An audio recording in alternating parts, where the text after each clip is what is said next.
দিদি আপনার নাম এবং পরিচয়টা। আমার নাম হচ্ছে রূপা কর, আমি জনকল্যাণ সমিতির সদস্য, দুর্গাপুজো কমিটির। একদিকে পুজো শুরু হয়ে গেছে আর একদিকে বৃষ্টির চোখ রাঙানি, এর মাঝখানে কেমন কাটছে পুজো? এর মাঝখানে মোটামুটি ভালোই বলবো, খারাপ তো বলবোই না, কারণ আমরা এই পুজোর 4টে দিন আমরা খুব অপেক্ষায় থাকি, যে মানে বছর ঘুরলেই আবার অপেক্ষায় থাকি যে আমাদের কবে এই দিনটা আসবে। বৃষ্টির জায়গায় আমাদের আনন্দের জায়গায়, বৃষ্টি হোক ঝড় হোক যাই হোক, আমরা কালকেও অনুষ্ঠান করেছি, সবকিছুই করেছি। দিদি তোমার নাম এবং পরিচয়টা। আমার নাম সুমিত্রা রায়, আমি এই পাতিপুকুর জনকল্যাণ সমিতির এবারে সেক্রেটারি, মহিলা সেক্রেটারি। কত বছরে পদার্পণ করছে পুজোটা? 63 বছরে পদার্পণ করলো। কি থিমের মাধ্যমে বার্তা দিতে চাই?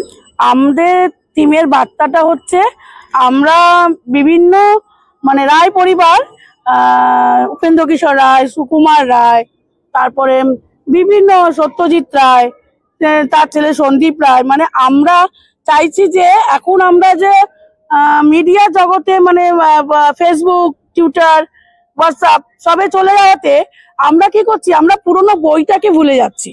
এবং বর্তমান সমাজে আমরা দেখছি টিচাররাও ফোনের মধ্যেই পড়াশোনা করাচ্ছে। তাই ওই যে সুকুমার রায় কাতুকুতু বুড়ো, তার যে পিকচারটা, তাকে যে দেখতে কেমন ছিল, তাকে দেখলে কেন হাসি পেত, বাচ্চারা তার মর্মটা বোঝে না, মুখস্থ করছে, কিন্তু সেই ছবিটাই তাদের মাথায় নেই।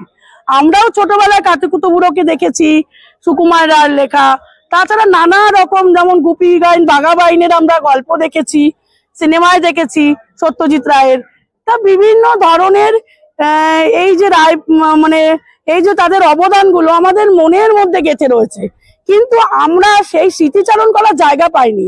কিন্তু আমি আমাদের যিনি থিমটার জন্য ভেবেছেন তাকে আমরা ধন্যবাদ দেব। আমাদের মনের যে মানে মণিকোটায় আটকানো যে জিনিসগুলো, সেগুলো আবার বই প্রকাশ হচ্ছে, আমরা চোখের সামনে ভিজুয়াল দেখে আমাদের ছোটবেলাটাকে ফিরে পাচ্ছি।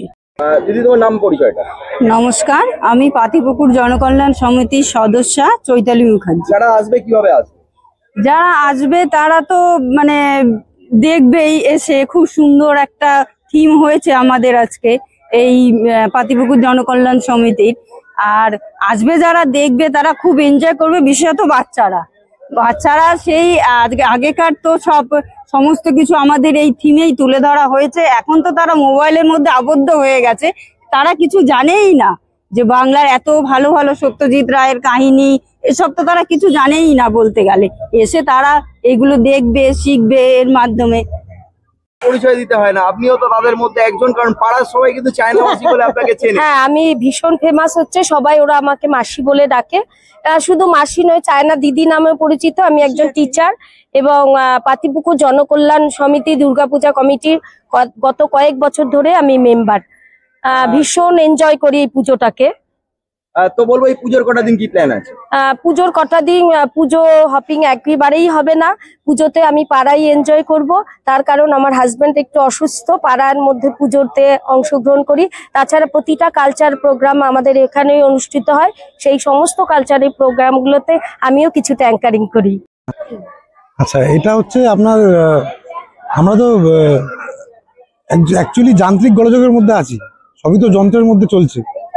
হ্যাঁ, প্যান্ডেলের মধ্যে এখন লোহার কাঠামো, হ্যাঁ এমন হচ্ছে দেখে মনে হচ্ছে কারখানার মধ্যে আছি, হয়তো লোহার বিম দিয়ে প্যান্ডেল হচ্ছে, বাঁশের কোনো কালচারই নেই।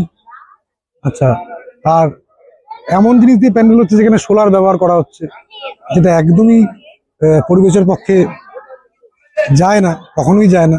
আমাদের প্যান্ডেলটা পুরোপুরি পরিবেশ সাপেক্ষ, যেটা আমাদের প্লাইয়ের উপর কাজ আর রং তুলির কাজ, ছবির উপর প্যান্ডেল হয়েছে, যেখানে আমরা একদম কোনো রাগ ঢাক করিনি। খোলা প্যান্ডেল, আসবেন, দেখবেন, পছন্দ হবেই। কেন পছন্দ হবে? এটা থিমটাই আমাদের তিন পুরুষ নিয়ে। নামটা রায়বাড়ির গপ্প হয়েছে, উপেন্দ্র কিশোর রায়চৌধুরী, সুকুমার রায়, সত্যজিৎ রায় সবাই চেনে, আর সবাই ছোটবেলা থেকে পড়ে আসছে, বিভিন্ন বইতে দেখছে, ফেলুদা তো আছেই। সেটা নিয়েই করেছি চেষ্টা, ছোটখাটো চেষ্টা, দেখা যাক কি হয়, ওটা নিয়ে আছি। আর আমরা আর চেষ্টা করছি যাতে স্বাভাবিক, সুন্দর, সাবলীলভাবে প্যান্ডেলটা হয়, যাতে ওখানে লোহার ব্যবহার, ওখানে থার্মোকলের ব্যবহার না করে যাতে পরিবেশ সাপেক্ষ প্যান্ডেলটা হয়। আমার মনে হয় সেটাই বেটার, সেটা নিয়েই আমরা আছি, চেষ্টা করছি আরো ভালো কাজ করার।